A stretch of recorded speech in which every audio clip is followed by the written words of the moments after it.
Assalamualaikum warahmatullahi wabarakatuh. Berjumpa lagi dengan Ustazah. Apa kabar anak solehah dan solehnya Ustazah? Semoga selalu sehat dan tetap bersemangat walaupun belajar dari rumah. Baiklah anak-anak Ustazah, pada pertemuan kali ini kita akan membahas lingkungan buatan. Sebelumnya, antum sudah mempelajari apa saja itu lingkungan alam. Ya, lingkungan alam adalah lingkungan yang diciptakan Allah Subhanahu wa Ta'ala. Lalu, lingkungan buatan adalah lingkungan yang diciptakan oleh manusia untuk memenuhi kehidupannya sehari-hari. Nah, anak-anak Ustazah mau tunjukkan sebuah gambar. Coba perhatikan gambar berikut ini. Lingkungan alam apa yang antum temukan? Benar, perbukitan dan pohon.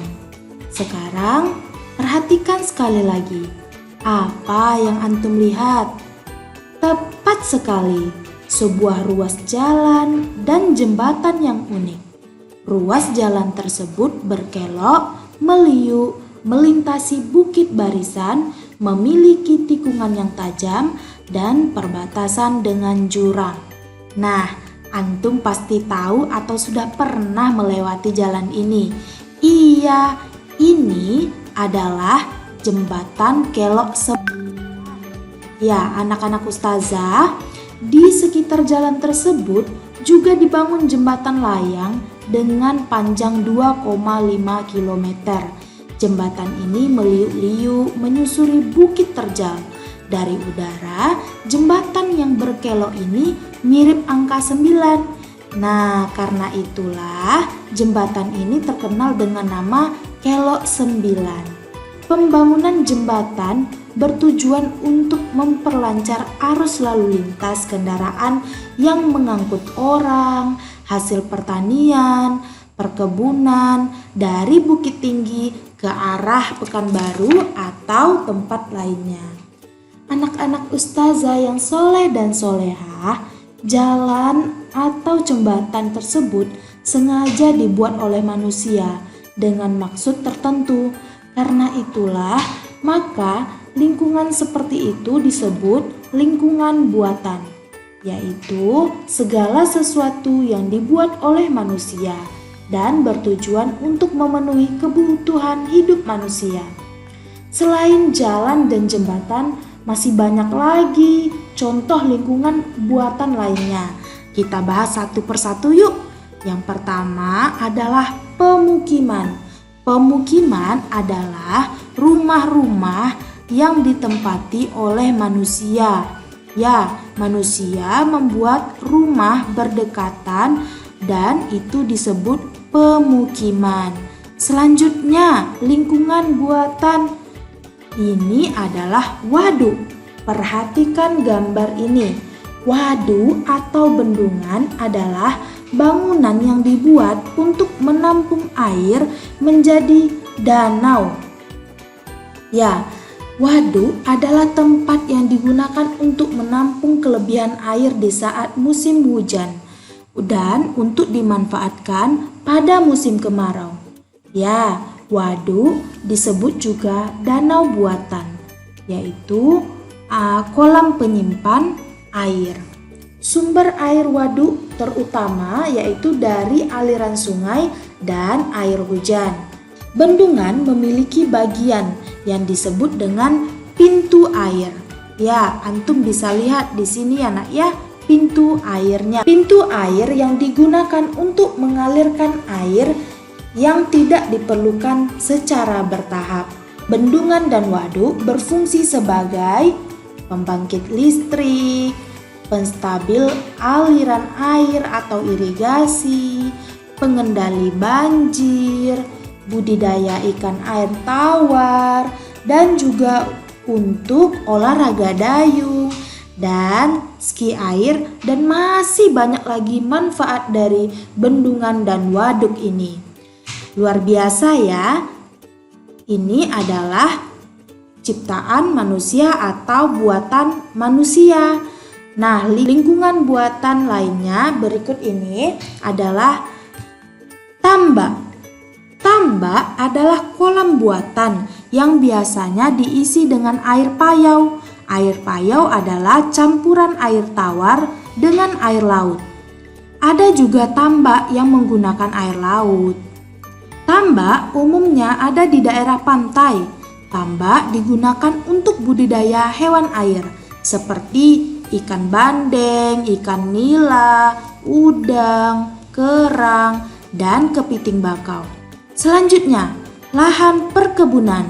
Ya, lahan perkebunan adalah lahan usaha pertanian yang luas yang dibuat untuk menghasilkan produk pertanian dalam skala besar.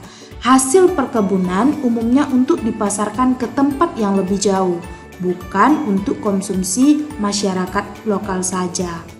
Tapi coba anak-anak ustazah lihat, ini kan berbentuk pohon dan tumbuhan, yaitu ciptaan Allah Subhanahu wa Ta'ala.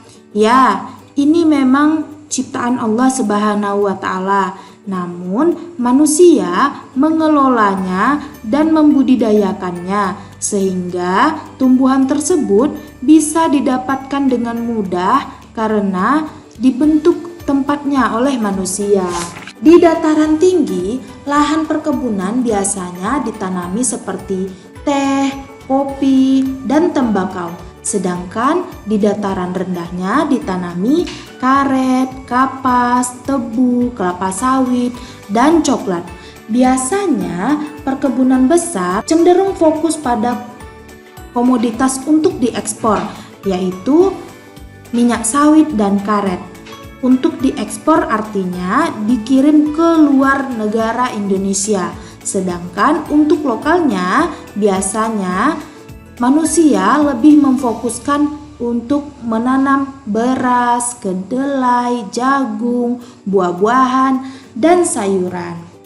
Lingkungan buatan selanjutnya adalah persawahan. Ya, sawah adalah tanah yang digarap untuk diairi, untuk tempat menanam padi.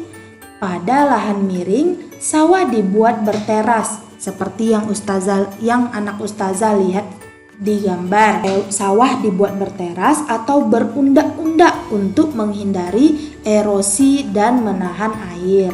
Bentuk sawah seperti ini disebut terasering atau sengkedan. Jenis sawah ada beberapa macam pula. Yang pertama, sawah irigasi. Nah, lihat gambar ini. Sawah irigasi yaitu sawah yang sumber airnya berasal dari waduk atau bendungan, sehingga pengairannya teratur dan tidak tergantung pada curah hujan. Jenis sawah selanjutnya yaitu sawah lebak. Sawah lebak yaitu yang berada di kanan dan kiri sungai besar, sehingga sawah ini sangat produktif dan tidak memerlukan biaya besar untuk pengelolaannya. Namun, sawah jenis ini kebanyakan sudah beralih fungsi menjadi lahan perkebunan karena rentan terhadap risiko banjir.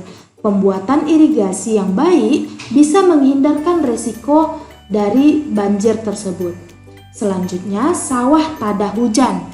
Ya, dari namanya yaitu sawah tada hujan, yaitu sawah yang pengairannya dari air hujan, sehingga proses pertaniannya hanya pada musim hujan. Anak-anak ustazah bisa lihat ya, tanahnya sangat kering. Itu artinya saat itu hujan jarang turun. Nah, dan yang terakhir sawah pasang surut, yaitu sawah yang berada di tepi pantai atau muara sungai yang sering mengalami pasang surut. Tanaman yang ditanam haruslah tanaman yang tahan dengan air payau atau air asin dan memiliki batang yang tinggi karena sawah ini letaknya berada di tepi pantai. Anak-anak ustazah, dari kawasan lingkungan Yang Ustazah sebutkan tadi adalah beberapa contoh lingkungan buatan yang diciptakan oleh manusia. Ustazah punya beberapa info menarik ya yang mengenai lingkungan buatan ciptaan manusia yang menakjubkan. Anak-anak Ustazah mau lihat? Mau tahu? Yuk kita bahas. Ustazah tunjukkan beberapa contoh lingkungan buatan ciptaan manusia yang menakjubkan.